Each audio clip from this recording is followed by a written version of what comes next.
everyone, or good day, whatever time you're looking at this. My name is Todd Moster. I'm a franchise consultant, and I'm also an ex-trial lawyer. I'm with Franchise Solutions Group, and I'm very pleased today to have Al Lesko with us. Al Lesko is a very experienced businessman and franchise consultant, but he's developed an expertise in financing. This is a time in the era of the coronavirus where there are a lot of challenges to businesses, and especially those who want to start a franchise or maybe expand or add a second franchise to their empire. And the question is, with this economic downturn, should we do it or should we not? And what are the lending programs that we should look at and what are their advantages? So with that, I'd like to introduce Al. And Al, thanks for joining us. And can you tell us a little bit about yourself? Hey, thank you, Todd. Thanks for having me. Yeah, I could tell you a little bit about myself. I've been in the business industry, mostly in the auto industry as I first started out, and really been in the franchise industry for about a dozen years. Pretty much have gone into just about every element of franchising, but been focusing on funding for pretty much the last 7-8 years. My background is basically operations. So I kind of look at things from an analytical point of view and a problem-solving strategy when I'm trying to help people get funded. I assume that you're familiar with all the types of lending possibilities that are open to people then. Yes, we have to keep, that's part of our everyday to-do is trying to keep up with all of the changes that are in funding or franchising, what kind of alternatives are out there, because you really are trying to put together what is best for the client. So it may be a combination of different types of funding or financing. We might have to get very creative, and I think that's what our specialty and niche is in the industry. Thank you. And we're obviously having this conversation in the spring of 2020, in the midst of the coronavirus crisis and the economic downturn that's been caused by all of the stay-at-home orders throughout the country. And of course, it's very easy to see the very negative aspects of that, and there are quite a few. But from the funding perspective, Al, are there any positives to what's going on with the current economic downturn? Yeah, I mean, there's always a silver lining, and a couple of the things we've seen. I mean, what's unprecedented is the SBA right now, especially for new businesses that are lending money at one of the lowest interest rates I remember. And not only that, they're making the payments and the principal on the principal and interest for new startups. So if somebody was looking to get into the business now and looking for an SBA loan, right now the competitors are shut down. They could actually start their business, get their business up and ready to go through their training, and then when they're ready to open, they're going to hit the ground running right when their competitors are just coming out of this. Some of those competitors may or may not survive. The other ones that have survived have got a lot of catch up to do. Certainly going to be a lot of work to catch up. So it creates a great opportunity for somebody getting in business where they can hit the ground running, have 6 months of their expenses as far as the loan payments covered. I mean, that's just unprecedented. And I want to drill a little bit deeper on that if I could, Al, but before we do that, you mentioned SBA, and some people may not be familiar with what SBA stands for and what it means. So can you explain that a little bit? Yeah, it's the Small Business Administration. It's a federal government created program, I should say, or how do you want to say it? I don't want to, I'm at a loss for words here. Agency, that's what I want to say. And basically what it was formed for was to help the banks with people that are seeking, entrepreneurs that are seeking a loan. So the SBA basically will back the bank's decision to go ahead and fund somebody, get somebody in business. And how they back it depends upon the industry, depends upon the criteria. If a client meets the SBA criteria, and the bank decides to give somebody a loan for a particular business, the SBA is basically backing the bank's play. So if a person were to default or something like that, the bank has some types of insurance that, okay, we're not taking the whole loss. I see. So with an SBA loan, it's not really the government agency that's lending the money, but I guess it's providing support and something to fall onto, or some kind of support for the banks which provide the money. Absolutely. And that's why it's important to deal with the right bank and know what the bank's like. It is the bank's decision. Certain industries are going to have more preference than other industries as far as an individual bank would go. There's also banks have a certain range of loans they like to make. Some banks like smaller loans, some banks like larger loans, and banks like certain industries more than the others. That's part of what we do here at Fund My Franchise is we have relationships with about a dozen banks, and we know exactly the type of industries they like to add to their portfolio. We know the profile of the client that they're looking for, and that's what we kind of put together for our clients. So I would think that one of the difficulties initially in going for an SBA loan, especially if you've never applied one, is knowing what to do and what banks to go with. And so I assume that's why someone would go to a loan specialist like you. Yeah, I think it's a great idea. One of the reasons is because even though a bank may process an SBA loan, they may not be a bank that actually funds that loan. They may actually, well, I would call it outsourcing it to a bank, that a larger bank, or maybe a main office that's actually processing the loan. So what you miss there is you miss that customer element, that customer service, that relationship between the client, the franchisor, and the bank when that happens. So what we try to do is talk to the banks ahead of time, do a lot of the prep work. We want to put, again, I apologize, my degree's in criminology. So I'm always trying to profile a client, but I thought if you put a good package together, do a lot of the homework, make sure a client's prepared, there's no surprises, put that in front of a banker, it's much more likely that that loan is going to go through. In fact, we don't put it in front of a bank until we're pretty darn sure that that loan is going to make it through underwriting and to close. And I want to go back and drill a little deeper on the kind of SBA programs you specialize in, and especially what's relevant to people going into business or expanding their businesses now. But just before we do that, I know you have long experience as a businessman and as a franchise consultant as well. So I'd like to ask you, in this economic slowdown, are there any types of businesses or franchises that are most likely to do better than others? And would there be an advantage to signing up with them now as opposed to when the economy gets back to normal? That's a fantastic question. Yes, as a matter of fact, there are. You have to take an analytical approach to this, and there's a whole bunch of ways that you can do that. You can look at what types of industries are trending upward, and then you can look at the current conditions and say, what makes reasonable sense to say when this economy gets going, when the government opens up for business here, everybody opens up for business, what's going to be the most needed services? And I say services because that's going to be the type of industries that are going to hit the ground running.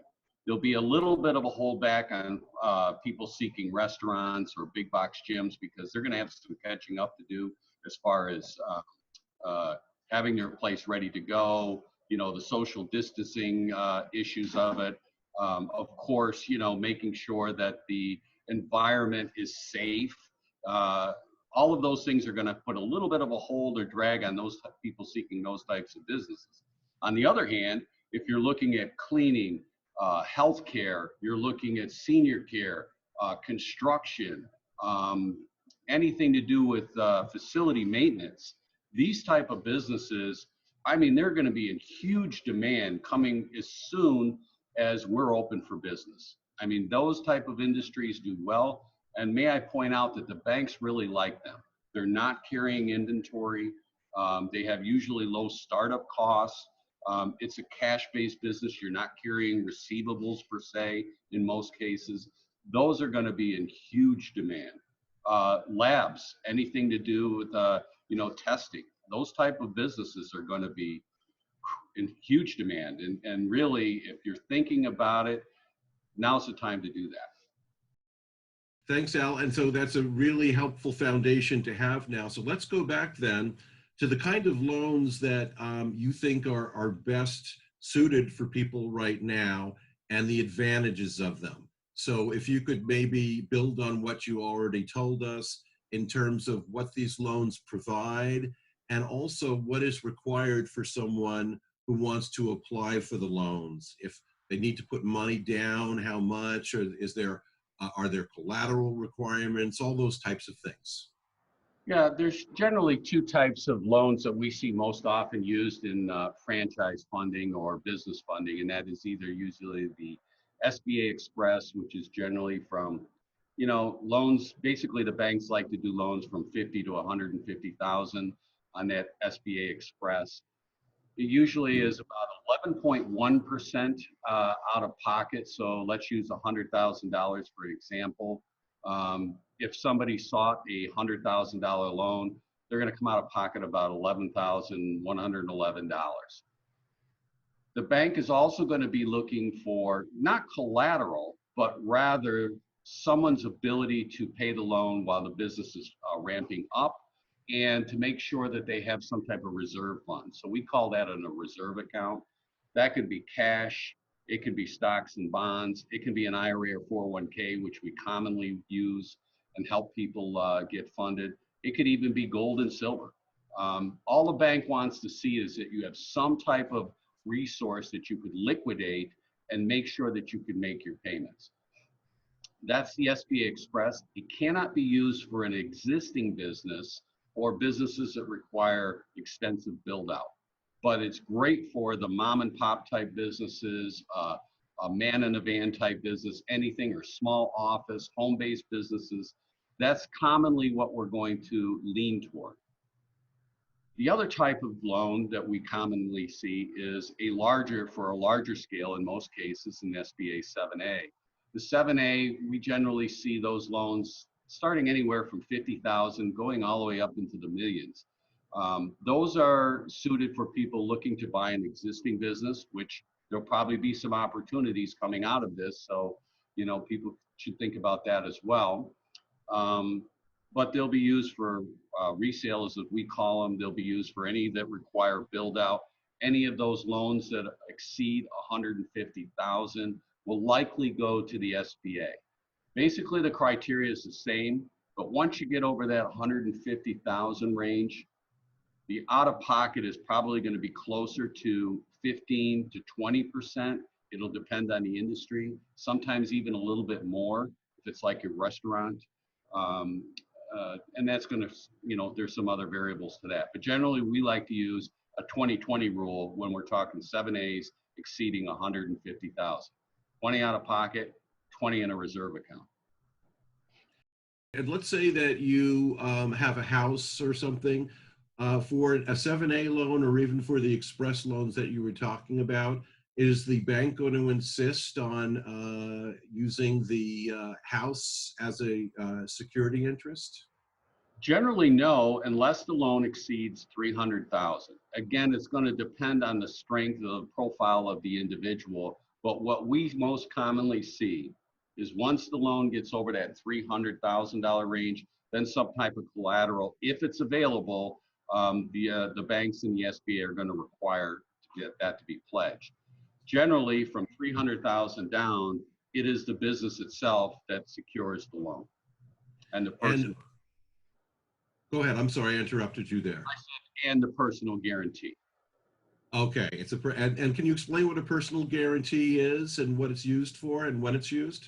Yeah, I mean, basically what happens is you're borrowing money against the business. You have to form an entity. So now you have the business, now you have the strength of the brand, you have the model and everything, and you're guaranteeing that loan to say, if this does not work out, I promise to make those payments. That's basically all a personal guarantee is. Now, a lot of people who are entrepreneurs or budding entrepreneurs now, if I could pronounce the word, who are looking at franchises right now, they remember the Great Recession of 2008. And the banks at that time didn't have any money and lending was very difficult. Are we in the same environment now, or is it different? And if so, how?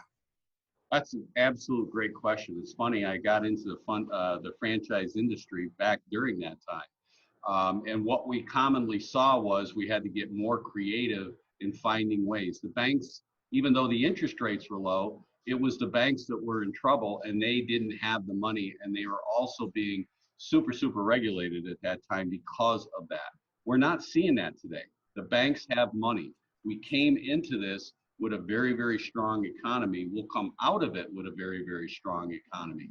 If you look at it globally and you look at where we are, we're still the United States of America. We still had the strongest economy, so we're going to come out of it the quickest. We have the opportunity, we have the technology, and also that what we've learned from this, you're going to see more money come back into the United States.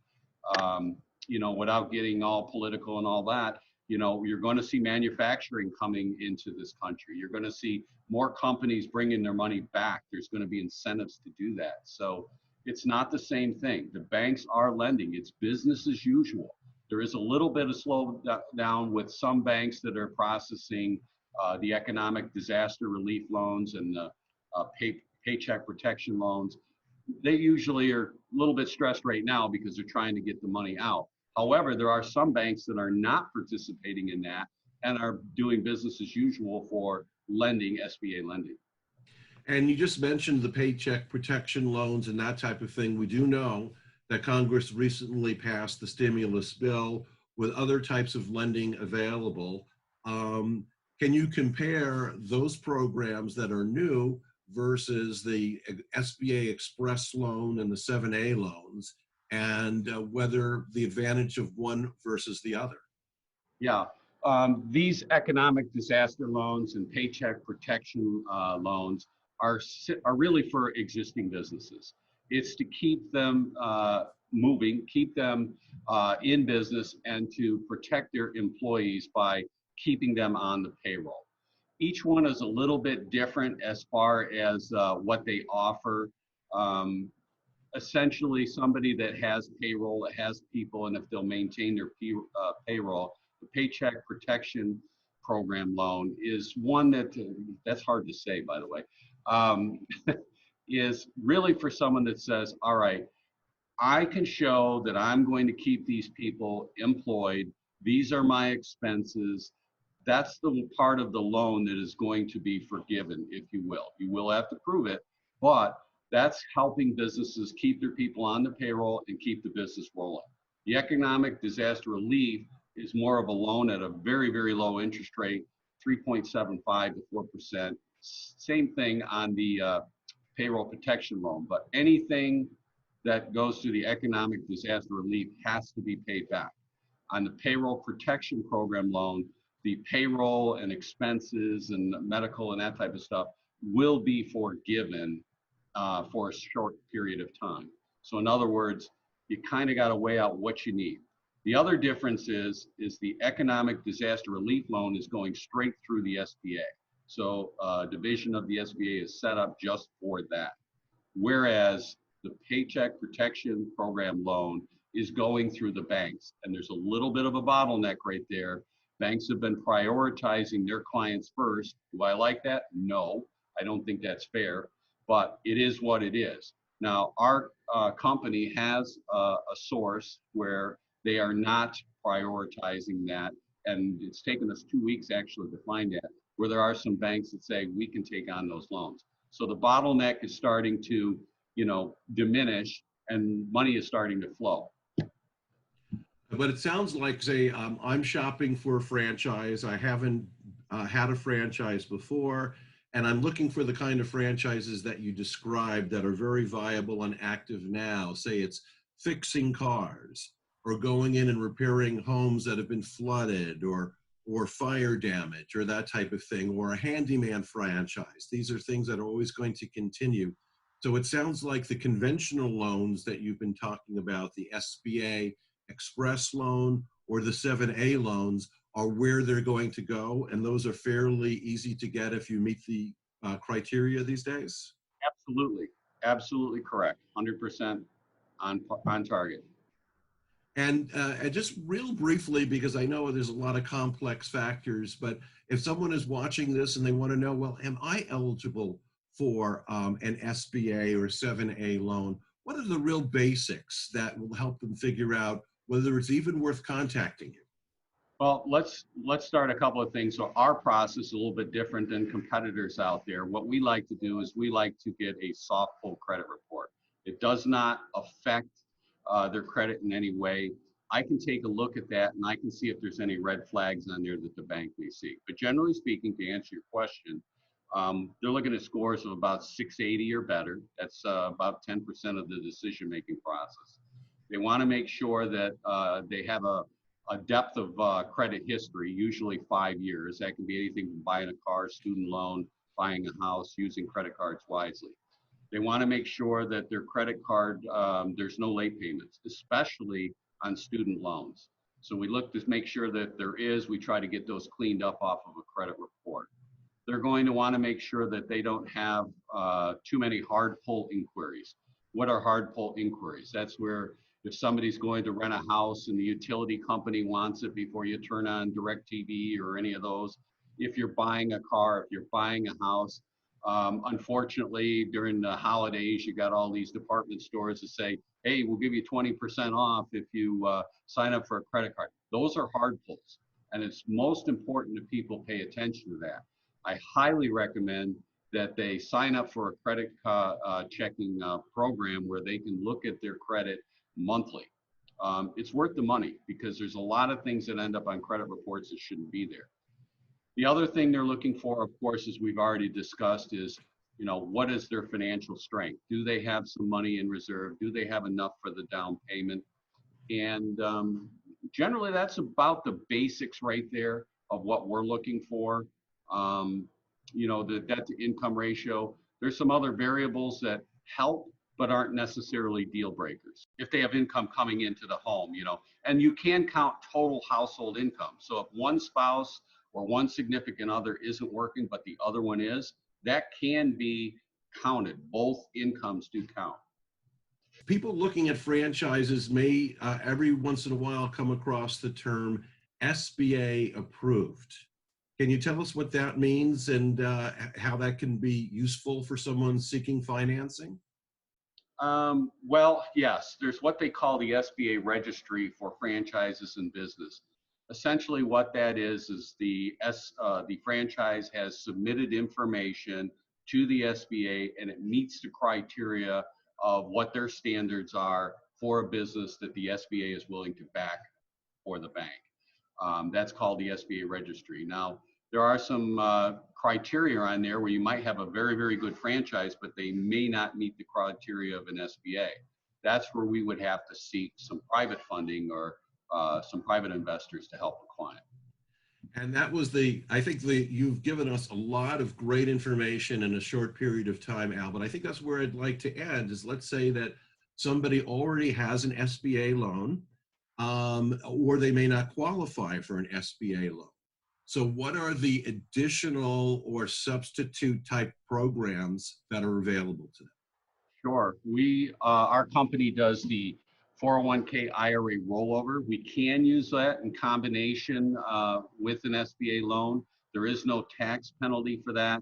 Essentially what we do there is we set up a new 401k account that buys stock in their business. So there's a cash transfer to the new 401k account and then a stock purchase by the new 401k into the business. We can use that solely as an option, or we can use it in combination with an SBA loan or private loan.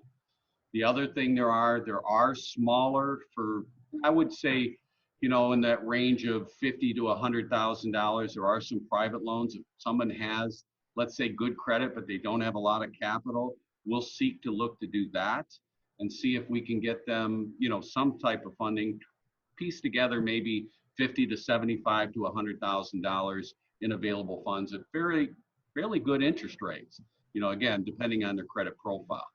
And then, of course, we do the business lines of credit. So once somebody is in business, let's say that it's a $100,000 investment, and we piece together a loan for them that maybe they got 120, but still not quite enough. We want to make sure somebody is properly capitalized, overcapitalized, if you will. That's when we're going to try to get them set up either immediately or short term down the road in a business line of revolving credit. So they have the ability to have funds if they need it for stuff like marketing, paying utilities, buying equipment. And they'll gain a 0% interest rate for a short period of time. And that'll help that business take off until that cash flow starts coming in. So we really try to put it together as a long-term strategy for that. Great, Al. And at the end of this video, we're going to have information about how to contact you and your website and that type of thing. But just to conclude this interview, going back to where we started, we're in the coronavirus era. People have stay-at-home orders. The economy is a little bit depressed right now. So if there are one or two points that you'd like to go back to, that you'd like to emphasize for people who are watching this, what would they be? I'll tell you, the very first point would be if you're thinking about getting in business or if you think that you might be downsized, now's the time to do it. Find a business, think about this, talk to you, Todd, if you're listening out here. Look at those businesses that are going to come out of here and absolutely on fire because you're not going to get free money. At least I don't think we're going to see free money coming from the government to start a business for 6 months. That's just plain unheard of. And if you have some resources and you're at a point where you say you want to diversify your portfolio a little bit, using some of your 401k is a great way to diversify, not have all of your funds in stocks and mutual funds, but also to have part of your portfolio in a business really is a pretty good hedge, especially if you do your research, especially if you look at the type of industries that are projected to be strong for the next 5-10 years. Think of it as a strategy. So those would be the 2 points that I would emphasize. Great. Well, Al, I know you've been very, very busy with what's been going on right now. I really appreciate your using some of your valuable time for us and our folks. So this is Todd Moster with Franchise Solutions Group and Al Lesko from Fund My Franchise. Thank you for watching.